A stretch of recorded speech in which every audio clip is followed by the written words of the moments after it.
Hey guys, hope you're well. Today I'm going to do the review on this Mark 3 Ford Mondeo I've just bought. I'll give it a good clean and a scrub and all that sort of stuff, and then we're going to do a little walk round check with it for you. It's going to be great. I like this car so far. It's really pokey, got loads of beans in it. So we're off to give it a quick test drive. I mean, I've drove it loads, to be honest. It's great. It's good on the fuel as well. It's a 2.2 diesel. It's the tight, not, what is it? 2.2 diesel, and it's the Ghia X model as well. So it's got everything in it. It's got leather seats, heated seats, electric seats, folding seats, and really comfy seats. And it's also got 6 CD interchanger and all that sort of stuff, so that's really great. 6 CD interchanger. I've just done the wheels as well. I've resprayed the wheels. They're a bit scabby, so I've just done those. And it's got climate control. It's also got heated seats and cooling seats. What else? It's got a cup holder, 6 CD interchanger. We've already said that. It's got a computer. It's got like 10 airbags. It's got loads of creature comforts. It's got cruise control, and it's really cool, and it's really quick as well, and it's so spacious. It's perfect for what I need. Do you know what I mean? I mean, remember that Peugeot? That Peugeot was alright, but it weren't really for me. You know what I mean? So we're gonna go now and just give it a bit of a burn. But it's got a really nice interior. It's up there with like Mercedes-Benz this or BMW. Don't forget, this thing is 2005, this car, so it's like knocking on a bit. But you know what, it looks like a car that you'd buy. It looks like it was like from 2000, and you know, you'd have bought it from 2010 or something, if that makes sense. Do you know what I mean? It looks like fresh. There's no rust on it or anything like that. No niggly bits to be worried about. I've got a new number plate coming for it at the back. That's what it needed for its MOT. It's passed its MOT, but it's one of the advisories, so that's coming. So I thought I'm not going to wait around for that. I'll just do this video now while I've got the time and chance. So I mean, it pulls like a train. Really does. The brakes are really well. It doesn't lose any oil, water. Doesn't climb the temperatures to climb up or anything else like that. I like the classic feel it's got to it. I'm just going to pull in the car park, and then I'll do my little video. Like, be great, that, won't it?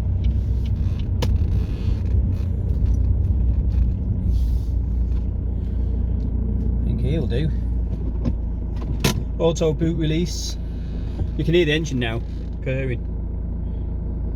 Can you hear that, folks? If you heard that, if you heard a bit of a grinding before, it's because I sprayed the wheels. And what I did, I put a rag behind it, and then sometimes just a tiny bit of the lacquer or something sometimes goes on the disc. Sometimes you can take the wheels off, but it takes so much longer, and I'm only refreshing them anyway. So I do it that way sometimes. You know what I mean? Take my belt off, and then we're going to have a quick look round now and see how cool this car really is. That's the best of it, you see. Okay, so here we are. And look at it. Look at the interior of this thing. Look how cool that is. It's not even scabby or anything or dirty or whatever. And you can hear the engine, can't you, at the back there. It's got the sunglasses thing here. You press that, you've got your sunglasses. You've got loads of lights. Loads of lights up there, lights here. Everything works. Literally everything works. Oh, and then you've got that light there for when you're climbing in and out of the car. You've got the auto defrost mode. You press those 2 buttons in winter and it defrosts it for you really well. You've got your hazards there, you've got your cool clock there, you've got your climate control there, and you know, it's really cool that way. Then you've got your Sony stereo, 6 CD interchanger with 6 preset buttons and all that. Then you've got your heated seats. Look at this. Watch this. I love this. It's like Knight Rider. Press the. Oh, I'll tell you what. We'll do it on this side. Oh wait, I've pressed that cool. So that goes cool. and you press that upwards again, and it goes hot. You get lovely heat seats, so heat seats and cooling. You press this here, this little tiny square thing with a little McDonald's milkshake. That's what I always think it looks like. Press that, look at that little robot arm comes out. I always call it a robot arm, but it's not. Cup holder there. You've got auto boot release. You've got a bank switch there. You can put like whatever you want on that. You've got air conditioning as well, I forgot to mention. And then we come down here, we've got the, that needs cleaning, that cigarette lighter and bolster bit. But look at the seats. Wait till we start looking around it in a minute. You can hear it now, the engine's sounding so nice, so nice. Right, we're going to turn it off and then we'll get out. Right, first of all, you've got your cruise control there. You've got your information things there on the stalk. You've got your lights there, automatic lights, spotlights and all that sort of stuff. Right, well that's the one that you've got your electric windows there as well. Hold on. You've even got your Ford there on the side there. And there's the interior, passenger side, driver's side. And then as a step back, look how much space you've got here. Let's climb in the back. Look how much space I've got in here. It's absolutely spacious, massive head height, nice and clean, tidy car this is. Look at that. Look at the cup holders there. And you press the secret button. That's where you can store your secrets, in the secret box. Look at that. That's so much handy. That. Look at that. You can just sit here, and you've literally got loads and loads of space. And you can see now the dashboard a bit better over there. Look, just look at it. It's up there revised. I'd say Mercedes-Benz, 100%. You know what I mean, got everything, all the toys you need. Electric windows all the way around. Massive boot space there. The back, we're going to have a look at that in a sec. Just look at the size of this boot, it's absolutely humongous. You've got the roll cover, and then you've got all my bits and pieces in there. I've been carrying stuff to the tip, both bits. And you've got all sorts. You've got in there, you've got a jack in there, never been used, under here. I'll even lift it up. Just a minute.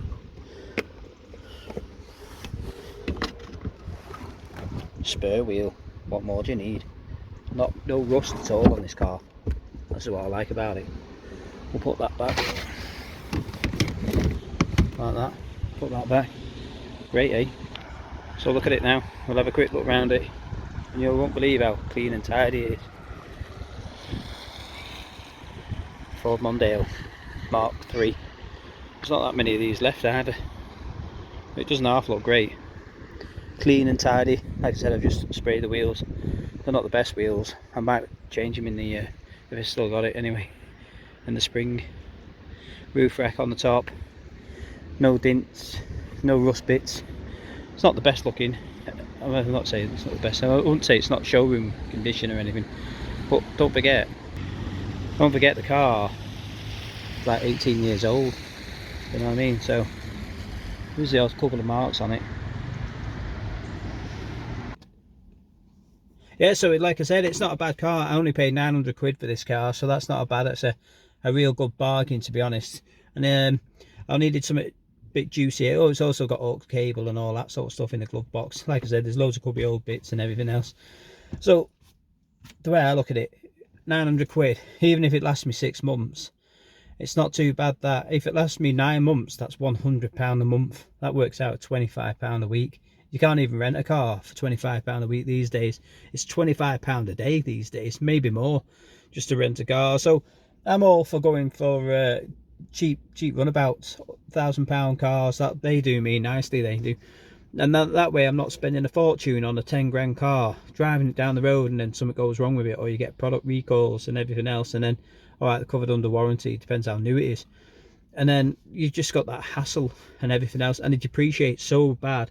This is for £900 now. This is as low as it will ever be, and because it will just go up now, because it's 18-year-old car. Soon it'll be 20 if it's still knocking around in another 10 years. It'll just keep climbing up. The price of this car will do.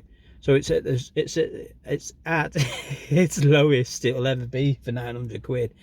You know what I mean? And it's pretty tidy. There's no rust in it whatsoever. Underneath is spotless, I tell you now. All it's been looked after. I've got all the MOTs, and since it was new, all the MOTs I've got, and everything else. And for its MOT, it needed a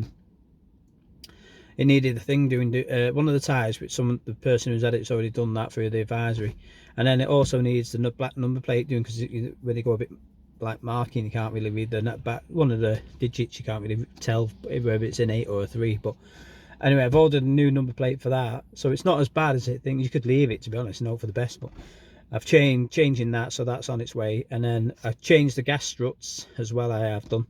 They're just a bit weak, so I put new ones in, and they're only £9 for a pair, brand new ones straight off the internet. So that's a bargain. That, so it took 2 seconds. I was going to do a video, but do you know what, I couldn't be bothered. I just changed it in seconds because they're so easy to fit. Everybody knows how to fit gas struts. I've done them on a Volkswagen Beetle that I used to have as well, so I've done them before, so it's not hard. So if you ever want to change the gas strut, we've changed one. It doesn't matter what car you got, they fit. It's the same principle anyway, whichever car they are. So it's really clean, and everything works. Like I said, literally everything works. Don't have to do a thing to it. I just have to enjoy it, drive it, and if anything crops up in the future, if I need fixing, I'll get it fixed. Because like I say, £900, you can't get a lot for £900 these days. I almost bought an S-Max, Ford S-Max, yeah, but it was rough, and it was newer. And this, like I said, this is 2005. The S-Max was like hanging. I was going to buy a Jag originally, an X-Type Jag. In the end, I decided not to bother buying the X-Type Jag. I looked at 6 of them, and most of them were rotten underneath. I couldn't believe it, because they've got this plastic balance thing at the bottom. You put your fingers underneath behind that, and dude, it was just like Swiss cheese. It was so holy, it was unbelievable. I'm not even going to say any more jokes about that. And so my thoughts on the Mark III Mondeo, I think it's great. This is me 4th, I think I've had now, 4th. I had them years ago. I had a petrol one as well, but I've never had the estate version. I've had the Mark III, I think Mark 5, 7, whatever it was.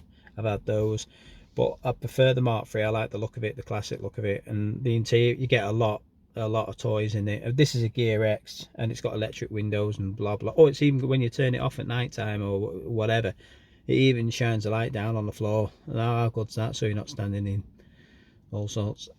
So that's a bonus. And insurance wise, it's not too bad for me. Insurance wise, to be honest, it's not that bad. But you've got to shop around, I suppose. It's a little bit dearer than that Peugeot estate, obviously. It's a 2.2 litre diesel engine. But so far, you know, it's pretty cheap on the fuel, really, because I do a lot of motorway mileage anyway. So it's got 6-speed gearbox and that. I want comfort, man. I want comfort. I don't want to be driving around in something that's giving you backache and it's awful to drive and everything else, and you're fighting with it. You don't want